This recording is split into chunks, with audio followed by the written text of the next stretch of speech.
Hey, what's going on, guys? Starfield just got another patch, and this one is mostly about damage control rather than a big content drop. The patch notes summary also points to frame rate drop fixes, general stability improvements, and broader gameplay performance tuning. So this is clearly one of those updates that is trying to smooth out the rough edges instead of changing the whole experience overnight. Bethesda had already said it narrowed the PS5 crash problem down to a small number of causes and was aiming to ship a hotfix quickly. So this patch lines up with that promise pretty closely.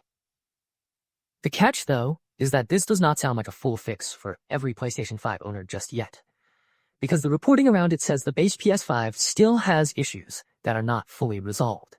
And honestly, that is the part people are going to care about most, because the timing of this update matters a lot. Starfield's Free Lanes update went live on April 7th and brought cruise mode for in-system travel, X-Tech, new ship modules, and a bunch of improvements across exploration, customization, and combat. While the PS5 launch arrived at the same time as the Terran Armada content, that means players were already stepping into a much bigger version of the game, and then the technical issues started showing up right alongside it. Bethesda's own notes say the Free Lanes update adds improvements to exploration, customization, combat, and more, and highlight the new ability to freely fly between planets within a star system, along with cruise mode and new ship modules. So, when you talk about this patch in a video, the best way to frame it is that Starfield is getting more ambitious, but the stability has not fully caught up yet. That is why this hotfix feels important, even though it is not the kind of patch that adds flashy new systems or a bunch of new story content.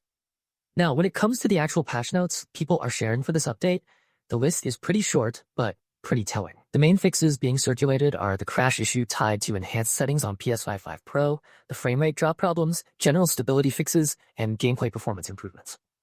In plain terms, that means Bethesda is trying to stop the game from buckling under certain graphic settings and clean up the rough spots that can make a session feel unstable. That also lines up with what players have been saying online, because the complaints are not just about one platform. Some PC players are reporting that the Into the Void mission is not triggering properly.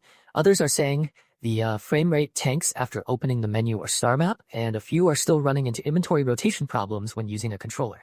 On top of that, community posts are also pointing to long load screens and load time spikes around the new Terran Armada content on PC. None of that means every player will hit these bugs, but it does show the update landed in a pretty messy state for a lot of people.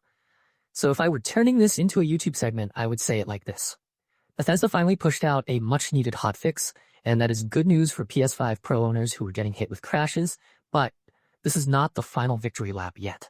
The patch is clearly aimed at stabilizing the game rather than expanding it, and the most important takeaway is that the base PS5 situation still sounds shaky enough that more work is needed.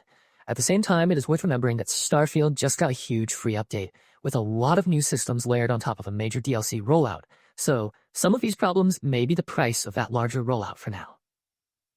The hope is that the next wave of fixes will deal with the remaining console crashes and the PC side bugs that players keep flagging, because right now the game is in that awkward spot where the content is bigger than ever, but the polish still needs to catch up.